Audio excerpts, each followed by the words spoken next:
Jaipur heritage नगर निगम में कांग्रेस का board बनाने वाले निर्दलीय पार्षद जाहिद निर्माण की एसीबी की गिरफ्त में आने के बाद चेयरमैन पद का सपना देख रहे अन्य पार्षदों को तगड़ा झटका लगा है। ऐसे में अब निर्दलीय के साथ ही कांग्रेस के पार्षद भी वार्ड 6 के निर्दलीय पार्षद जाहिद निर्माण के पक्ष में खड़े हो गए हैं और पार्टी के विधायकों पर दबाव बना रहे हैं। निर्दलीय पार्षदों के साथ ही कांग्रेस के 2 दर्जन पार्षदों ने जयपुर में बैठक कर आगे की रणनीति बनाई। बैठक के बाद हेरिटेज नगर निगम के उप महापौर असलम फारूक सहित अन्य पार्षदों ने एसीबी की कार्रवाई पर सवाल उठाए। साथ ही कहा कि पार्षद जाहिद निर्माण पर षड्यंत्र पूर्वक एसीबी की कार्रवाई हुई है और ऐसे में इस मामले की निष्पक्षता से जांच होनी चाहिए। आपको बता दें कि हेरिटेज नगर निगम में निर्दलीय पार्षदों के सहयोग से ही कांग्रेस का बोर्ड और महापौर बना है। एक बदले की भावना लेके एक साजिश के तहत उनको फंसाया गया है। चूंकि जो पैसे जाहिद भाई को दिए गए उसमें ये जानकारी में आया है कि वो पैसे उनकी टेबल पे रखे गए थे और रख के वो व्यक्ति वहां से निकल गया था। तो जाहिद भाई उसको पैसे देने के लिए नीचे उतरे थे। तो आप देखिए कि जाहिद भाई को मौका स्थल पे नहीं, उसको नीचे रास्ते में से एसीबी ने उनको पकड़ा और उनको लेके वो गए। तो इसमें भी एक अंतर है कि भाई अगर कोई आपकी टेबल पर रख गया और आप उसको पैसे देने जा रहे हैं तो आप तो इस बात से अनजान है कि मेरे पास एसीबी भी आ सकती है। एक भूमाफिया द्वारा, अब आपका सवाल एक ये भी सही था कि साहब वॉइस उसके पास में पहले एसीबी के पास होती है जाती, बिल्कुल एक व्यापारी आदमी है वो। लेन देन की बात तो टेलीफोन पे होती है उनकी, आज उनकी हुई है, कल मेरी होगी, परसों किसी और की होगी। एक व्यापारी आदमी अगर टेलीफोन के ऊपर पैसे लेन देन की बात नहीं करेगा तो किसकी करेगा? अब क्या पता उन लोगों ने किस साजिश के तहत उससे बात करी और उसको बात करके फंसाने की कोशिश करी।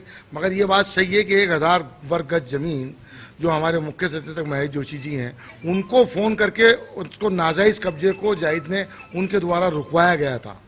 और जब अगर वो अवैध नहीं था तो फिर क्यों रोका नगर निगम ने? क्यों जाहिद निर्माण को खरीदने की कोशिश करी?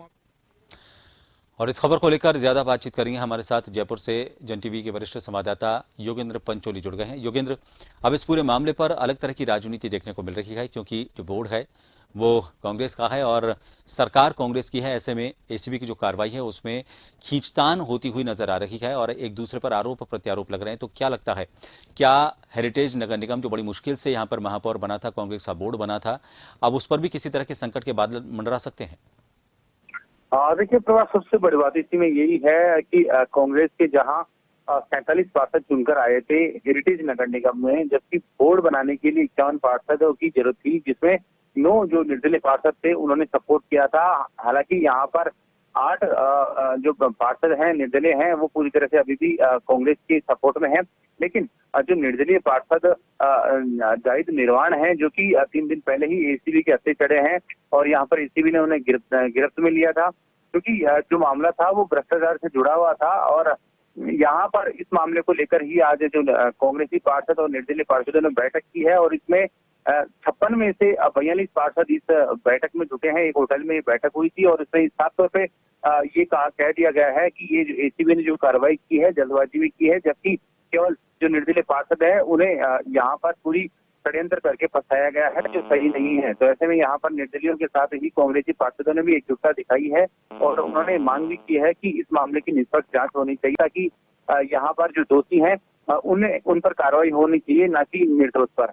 हालांकि ये सबसे बड़ी बात यह है कि प्रेस कॉन्फ्रेंस और इस तरह से जो बैठक हुई है वो बैठक इसमें, क्योंकि यहाँ प्रदेश में सरकार कांग्रेस की है और इसमें जो अगर कानून व्यवस्था की अगर बात करें या फिर भ्रष्टाचार पर लगाम लगाने की अगर बात करें तो एसीबी सब उसी सरकार का हिस्सा है। तो ऐसे में यहाँ पर ये बैठक को लेकर भी कुछ सवाल उठे नजर आ रहे हैं। लेकिन सबसे बड़ी बात यह है कि यहाँ पर जो बोर्ड बना है कांग्रेस का वो निर्दलीयों के सहयोग से ही बना है और उधर अब तक कमेटियों का गठन भी नहीं हो पाया है। तो ऐसे में जो निर्दलीय जो पार्षद हैं वो पूरा दबाव बनाते नजर आ रहे हैं कि एक पार्षद पर जिस तरह से गाज गिरी है, आने वाले दिनों में और कोई इसमें अगर कोई समस्या आती है या फिर तो उन पर जो चेयरमैन बनने को लेकर जिस तरह से उनके लालसा है तो उस पर भी पानी फिर सकता है। तो ऐसी संभावना है हालांकि इस कार्रवाई को लेकर भी। लेकिन एसीबी ने अगर कार्रवाई की है तो आप भी प्रभाव जानते हैं कि बिना सबूतों के एंटी करप्शन ब्यूरो कोई कार्रवाई नहीं करता जब तक उनके पास वॉइस या फिर इसके अलावा अन्य कोई साक्ष्य जब तक सामने नहीं आते, कॉल रिकॉर्डिंग या इस तरह से, तब तक कोई कार्रवाई होती नहीं है। हालांकि इसमें आगे सरकार को क्या करना है और पार्षदों की एकजुटता का क्या मैसेज सरकार के पास जाएगा ये तो देखना होगा। लेकिन फिलहाल एकजुटता निर्दलीयों के साथ कांग्रेस के पार्षदों ने भी दिखाई है। धन्यवाद। बहुत शुक्रिया योगेंद्र पूरी जानकारी के लिए। जाहिर तौर पर हेरिटेज नगर निगम जिस कठिनाई के साथ यहाँ पर बोर्ड बना था, वो कठिनाई एक बार फिर अलग शक्ल में यहाँ पर मुंह बाहे खड़ी है, क्योंकि जन टीवी की लेटेस्ट अपडेट पाने के लिए हमारे चैनल को जरूर सब्सक्राइब करें और नोटिफिकेशन पाने के लिए बेल आइकॉन दबाएं।